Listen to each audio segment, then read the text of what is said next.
victory over Duke. Nice 2-touchdown win over a team that I think might do some things in the ACC this year. Maybe not win the ACC or even be in contention, but I think they'll win 5 or 6 games this year. I was overall happy with things, and me and Nate talked about it yesterday. Several of the other fans of the show here talked about it yesterday, and we think that if you're given an overall grade, probably in the B-, C+ range. I mean, you got to factor in a lot of things that we'll talk about here in a little bit. But just released in both the AP and coaches poll, the Irish are ranked at number 7.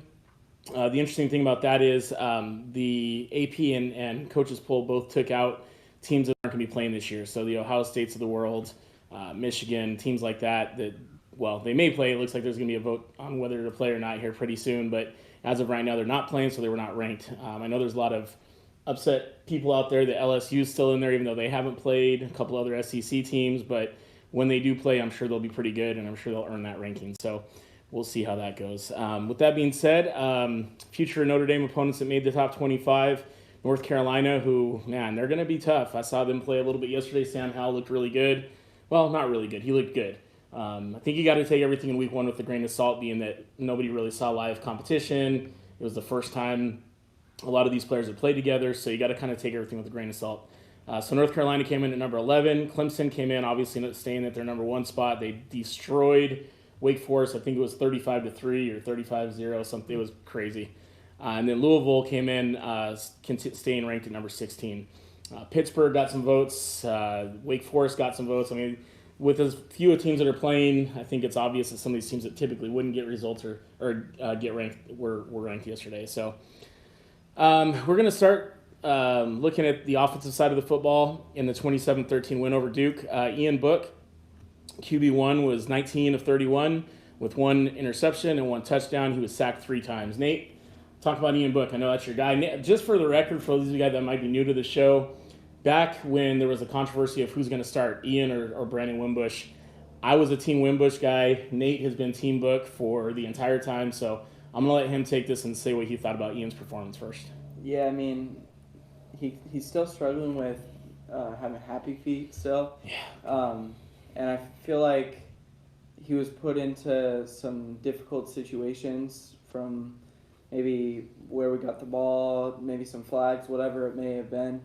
But, I mean, Ian played all right for it being the first game. I mean, they haven't played a game in 7 months, so It's not going to be perfect Ian Book that we saw last year in maybe week 7, week 8.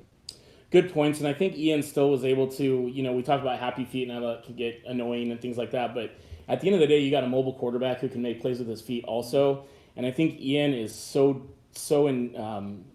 encouraged, so motivated to make this team reach its true potential, and that's a national champion, that he wants to make every single play. And you can see in his face when he doesn't get dejected physically like some of the past quarterbacks we had, the Everett Golsons, people like that. You can't see it in his body language, but you can definitely see that he was frustrated at himself when he threw that pick. But when I look back, I actually watched that play again. It looked like all that happened was that he lost the handle of the ball a little bit. It looked like when he threw it, looked like it slipped a little bit. It was raining, so it looked like it just slipped out of his hand. I don't think he made a bad decision to throw that ball. I think it was just a bad luck play. That said, he did, in my opinion, settle down quite a bit in the second half. I think he got his legs, no pun intended, underneath him. I think he looked a lot more poised in the pocket. I think the O-line stepped up a lot more in the second half. My biggest concern of the whole thing, we'll talk about this a little bit later, but my biggest concern is the O-line play. That group this is the second year in a row that same exact group is starting. You got a lot of guys that are NFL potential, and I wasn't blown away the way I thought I would be. I thought we were going to come out there and really establish that line of scrimmage and just push Duke around. Now, that said, Coach Kelly, Brian Driscoll from Irish Breakdown, several others have talked about how impressive the Duke defensive ends were, and I think they showed that. Chris Rumph is a player, man. That guy got after it the whole game. He was a thorn in our side the whole game. So all things being equal, I would give the O-line, I think I gave him a C+, just because it was average based on the talent that we have. So let's move on to the running backs. Kyron Williams got the game ball. He had 93 yards receiving, 112 yards rushing, and 2 touchdowns rushing. What can't you say? I mean, Kyron looked great yesterday. I know everybody was frustrated, as we were, with the fact that just about every time we started a series, we started with the RPO that takes forever to develop. Teams have an opportunity to stack the box, make the play, and stop our running backs. I think with all that being said, Kyron had a great game. Again, 93 yards receiving, 112 yards rushing, and 2 touchdowns on the ground. So that was his coming out party. Hardly anybody knew the name of Kyron Williams before he came out as number 1 on the depth chart. We obviously knew who he was. Highly recruited kid. He's going to have a great season. God willing, he stays healthy. Freshman Chris Tyree, got to see him a lot. He's wearing number 25, and anytime you're playing for Notre Dame wearing number 25, you have a lot of expectations. And, it was his first game, so I'm not going to expect, a world beater, but he had 6 carries for 26 yards. Looked pretty good at times, looked pretty bad at times. There's a block that he missed where Ian got destroyed, and that was absolutely on him, and I think he probably is the type of kid that's going to own that. Some of those kind of intricacies that he'll have to pick up, but I think he is that guy. Him, along with Jordan Johnson, Michael Mayer, we'll talk about later, give us that home run threat. Oh, yeah. I think the whole running back core looked great yesterday. Agreed. We kind of mixed it in, kind of ran with different guys. Like you said, Chris Tyree looked good. And Kyron Williams kind of shocked us all. Yeah. I mean, like you said, we didn't hear about him, but he made us hear about him after his last performance. We saw Jameer Smith in there a couple times. Didn't see Sibo Flemister. We saw Jafar Armstrong get some carries and a couple catches, and he looked pretty good in his time. Really would like to see more of Sibo Flemister as we go along in the season. I think he's a banger that we need in there. But, yeah, very happy with the running backs. Moving on to wide receivers, a little bit disappointed, but I don't think that was on the receivers. I think that was more so on the time that Ian had in the backfield to throw the ball. I think it had a lot to do with the fact that Duke has some pretty good corners. Yeah. But Javon McKinley got 1 pass, was open quite a bit.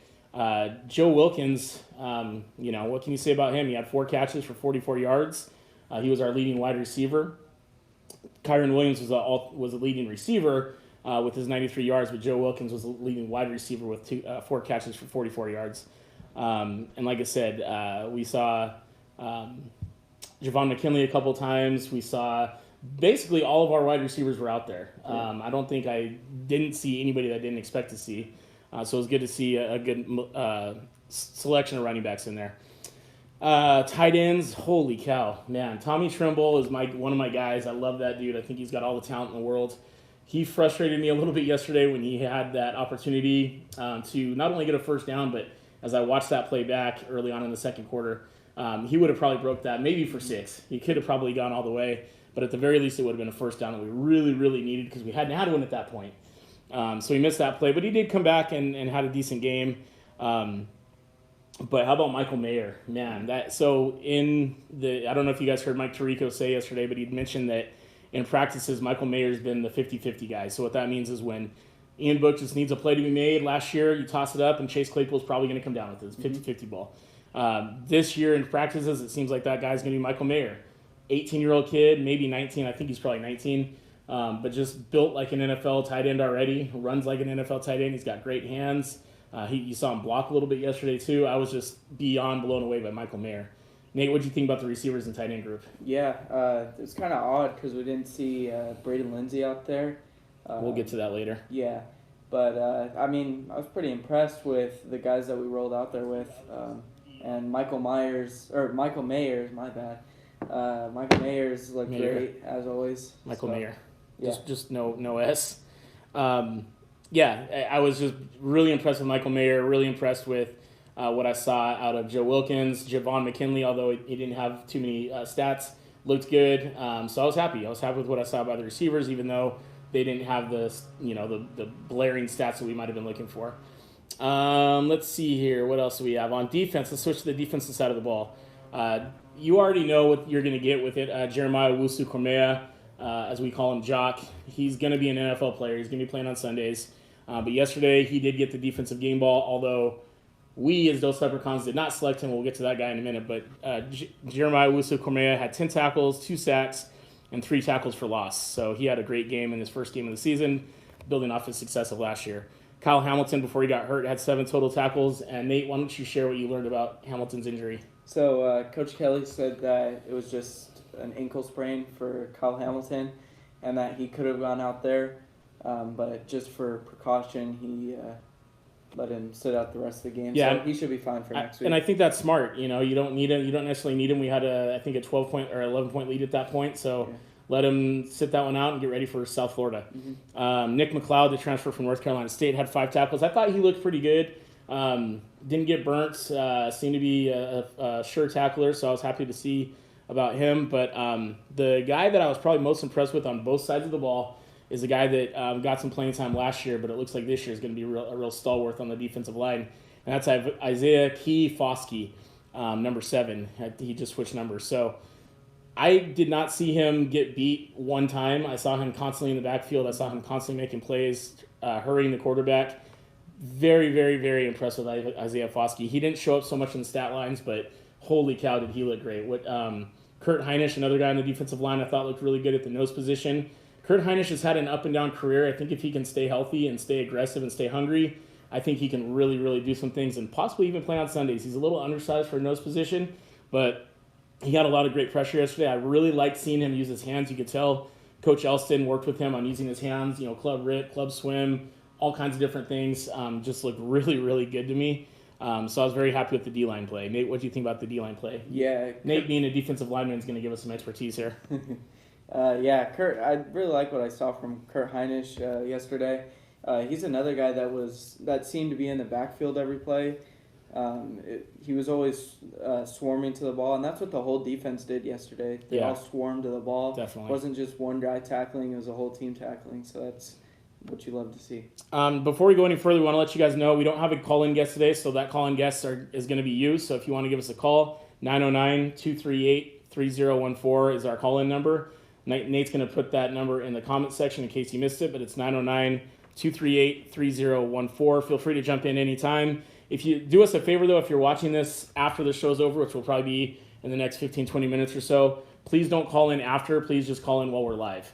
What we do is we go and record that, put it on iTunes, and we just want to make sure you guys are calling in during the live portion so we don't miss you. Want to say hello to some of our guests that are watching live right now. We've got Jan Anderson, Joyce Farnham, Mike Yost, Anthony DeRico's watching. What's up, Anthony? Johnny Self made a comment here. He said, love to see the ball thrown down the field more. We have some great young talent. I think he meant the future looks bright. Johnny, I agree, man. You're going to see him throw the ball downfield a lot more, I think. I think, again, Duke's defensive line has some straight-up studs, and I'm not just saying that because we just beat them or trying to make light of make a situation seem like it was any better than it was, but they've got some players out there. So the fact that he didn't have much time back there is not all that surprising. Ryan Shepkevich said, hello, Jason and Nate. Go Irish. Absolutely, go Irish. James Katera is watching from, I believe, Grand Rapids, Michigan. So what's up, James? That's another California guy for us. We got Bill Lewis watching and Brian Sullivan watching. Thank you guys for joining us. Special teams. I love the fact that we're getting a little creative on special teams. Coach Polian. Coach Polian had him dialed in yesterday. Saw some really good things on our special teams, but my favorite part of our special teams yesterday was Jay Bramblett, the former high school quarterback who now is our punter, full-time punter, scrambling for a 15-yard pickup and a first down in a time that we needed it desperately. I was really stoked to see that. And then from the punting game, man, he's really taken the reins since Tyler left, and he averaged 43.8 yards on 6 punts. Really, really good first game out, this first week of play. Other special team standout, I'm sure you all saw it, Isaiah Pryor laying the wood on the return man from Duke later on in the third quarter. I thought that was a really sure-handed tackle, and you just love to see that. Things we didn't like, we're going to get to that now. Predictable play calling on offense. I think the entire stadium knew that pretty much every series they came out, they were probably going to do the run-pass option, slow-developing run that seems to be a staple of the Tom Rees offense. So I understand they were trying to establish the run, but I didn't quite understand doing it time after time after time, looking just about the exact same each and every time. Nate, what do you think about that? I didn't like it at all. I kept saying during the game, hey, we need a play action here. Maybe throw it deep here on first down with Ian. Just let him sling it, because that's what was working last year. You'd see Ian just sling it and it'd work. But obviously we don't have a guy like Chase Claypool or Fink or Cole Kmet. But you still gotta have trust in your young guys. So definitely. I think next week we gotta start establishing the pass game more and get Ian more confident. Had a lot of drop balls. Tommy Tremble, obviously the one we talked about earlier. And then the $1 million question, where was Braden Lindsey? Braden Lindsey was dressed, suited up with helmet, everything on the sidelines, but did not get in the game one time, didn't even look to be ready to get in the game at any given time. So I don't think anybody really knows why he didn't play. Some of the beat writers for the Irish who consistently get the breaking news. They don't have an answer. Coach Kelly wouldn't take any questions yesterday related to Braden Lindsey, so nobody really knows. My guess, and this is pure speculation, is that he probably violated some sort of team policy, maybe even something related to COVID. I know that Notre Dame has done a tremendous job of keeping COVID under control, and maybe he went to a party. Maybe he went to visit somebody offsite. Who knows? It could be, in this season of 2020, there's going to be a lot of things that we don't understand, a lot of things that we may not be privy to as media or as fans. And we kind of just have to accept that and just be happy that we got Notre Dame football back to us again. So that said, we don't have the answer for where Braden Lindsey is. If we get it, we'll definitely pass it on as soon as we possibly can. But as of right now, we don't know where Braden Lindsey was in terms of on the field yesterday. So let's look forward to our next opponent. Again, if you guys would like to call in, we're taking calls today. Free open phone lines, 909-238-3014. Drop it again. Let's talk a little bit about our next opponent, the South Florida Bulls. I still would love to pound on these guys for what happened in 2013, or maybe it's 2014, whatever year it was. We got to come back and absolutely hand it to them, because that was absolutely one of the worst memories I have of any Notre Dame football game. So would love to see us really run it up on them. But let's talk a little bit about what they had last week. Their first game was Week 1 win over Citadel, which was also yesterday. They beat the Citadel 27-6. And you hear the Citadel, you're like, who is the Citadel? Keep in mind, the Citadel plays Alabama every year and usually plays them pretty competitively. And when I say competitively, I mean for a team like the Citadel to play Alabama, you'd think it'd be 72-0, but they're usually within 3 or 4 touchdowns. So the Citadel's no pushover, but it's still the Citadel. They compiled over 400 total yards. They have I watched some of their highlights.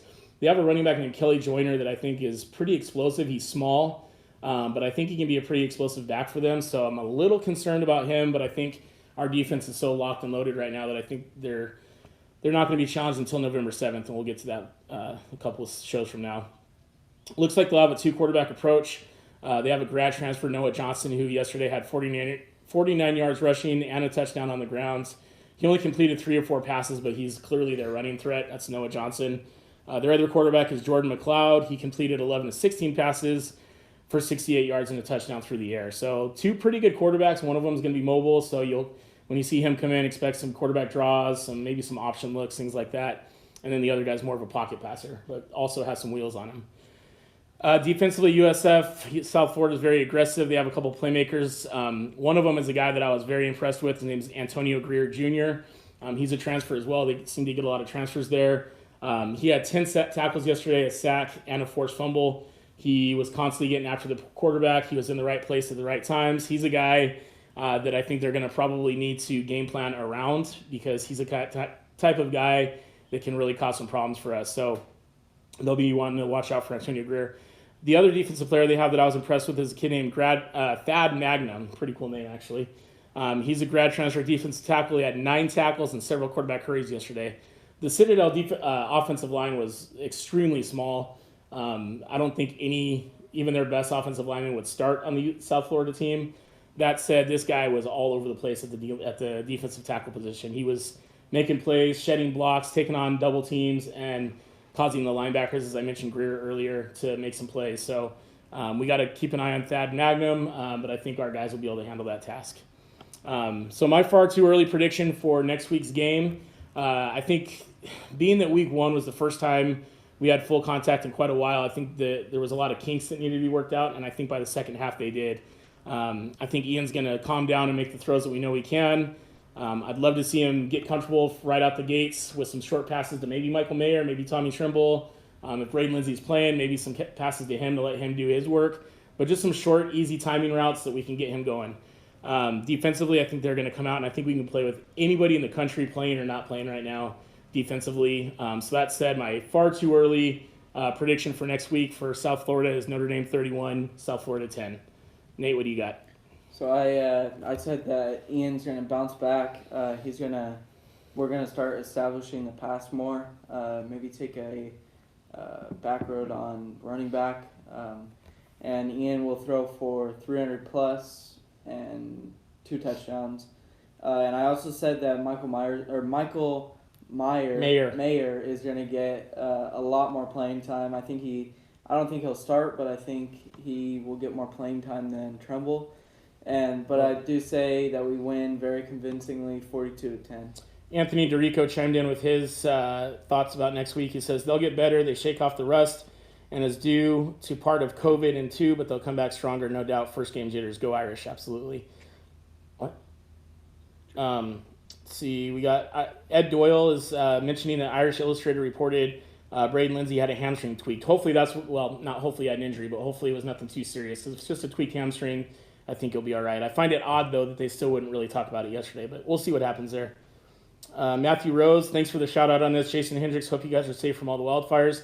Yeah, we're good. It's very smoky here in Riverside, California, but we're probably a good 25 miles away from the closest wildfire. We're just saying constant prayers for the firefighters and anybody affected that might have the house fires, their fires, get close to their houses, their property, anything like that. So definitely prayers to everybody involved.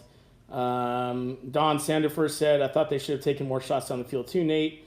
And he said probably in the doghouse, referring to Braden Lindsay. Bill Dolan said, how are we doing with the injuries?